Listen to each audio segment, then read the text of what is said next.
कौन सा विश्वविद्यालय खुल गया? और जब ये काम ही नहीं हो रहा है तो किन्नर बोर्ड का पैसा कहां जा रहा है, किसकी जेब में जा रहा है, ये समझने की जरूरत है। इसीलिए तो हमारी लड़ाई है अधिकार को पाने की।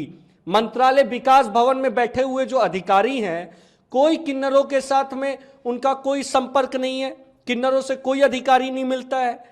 हम लोग तो स्पष्ट रूप से कल भी प्रेस कॉन्फ्रेंस भी की है मैंने, और स्पष्ट रूप से हमने बिहार सरकार को 100 करोड़ का नोटिस भी जारी किया है और स्पष्ट रूप से डायरेक्शंस दी हैं कि बिहार के अंदर अब किन्नर कल्याण बोर्ड की स्थापना हो चुकी है और बिहार में कोई भी सरकारी विभाग या कर्मचारी अधिकारी अगर किन्नर समुदाय से भेदभाव करेगा तो हम उसके खिलाफ कानूनी कार्रवाई करेंगे। चलिए, तो आपने बताया, लेकिन इसके लिए तो चुनाव का समय है और आप भी समझते हैं कि अपनी बातों को रखने के लिए सदन एक माध्यम होता है। आपने चुनाव भी लड़ा है। हम लोग चुनाव लड़े हैं, लेकिन बिहार में क्योंकि पूरी आशा है, क्योंकि एनडीए सरकार ने ही मुझको किन्नर कल्याण बोर्ड का सदस्य बनाया, एनडीए सरकार ने ही किन्नर एक्ट पास किया, एनडीए सरकार ने ही किन्नरों को सबसे ज्यादा सम्मान दिया है। तो हम लोग तो चाहेंगे कि जिस तरीके से देश में राष्ट्रपति आदिवासी समुदाय से हैं, हमारे प्रधानमंत्री पिछड़ा वर्ग से हैं, उसी तरीके से आने वाले दिनों में जो शायद क्या पता अगला बिहार का जो मुख्यमंत्री हो वो हमारे किन्नर समुदाय से होगा। तो बहुत खुशी होगी और लोगों को अधिकार मिलेगा।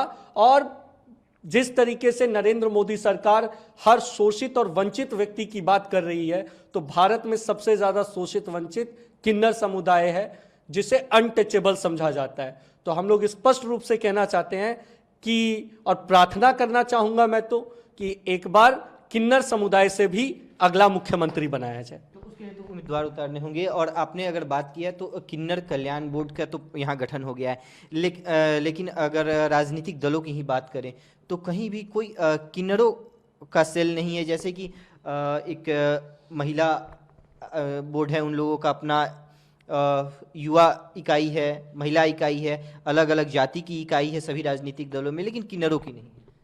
किन्नरों से आशीर्वाद लेना सबको पसंद है, किन्नरों से उनका आशीर्वाद, उनसे सम्मान लेना सबको पसंद है, किन्नरों से वोट लेना सबको पसंद है, किन्नरों का वोट की ताकत से सरकार बनाते हैं और किन्नरों को आज तक एक टिकट किसी पार्टी ने नहीं दिया। तो ये तो दुख होता है, यही सबसे बड़ा भेदभाव है। किन्नर को क्या 5 सीटें नहीं दी जा सकती? और मैं तो कहता हूं कि जो विपक्ष को लगता हो कि सबसे ज्यादा बिहार में विपक्ष को आने वाला चुनाव है, विपक्ष को जो लगता हो कि सबसे ज्यादा कठिन सीट है, वो किन्नर समाज को दे दे 5, और जो पक्ष को लगता हो कि विपक्ष के लिए सबसे ज्यादा कठिन सीट है, वो किन्नर समाज को दे दे।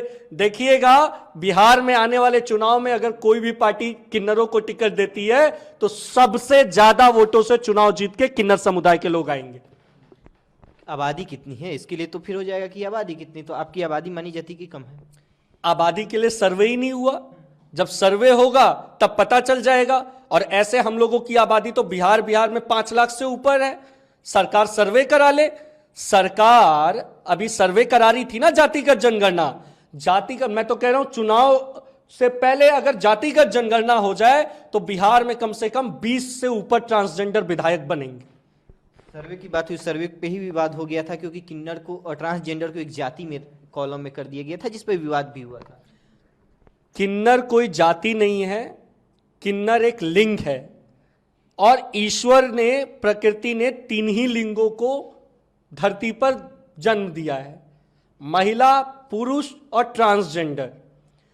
आज हमारी गलती यह है कि हमारे लोगों को अशिक्षित रखा गया, ट्रांसजेंडरों को शिक्षा के मंदिर में नहीं जाने दिया गया। आप बताइए, अगर हम लोगों को शिक्षा के मंदिर में जाने दिया जाता तो बिहार में हमारे आईएएस आईपीएस नहीं होते, बिहार में हमारे जज नहीं होते, बिहार में हमारे लोग प्रोफेसर नहीं होते।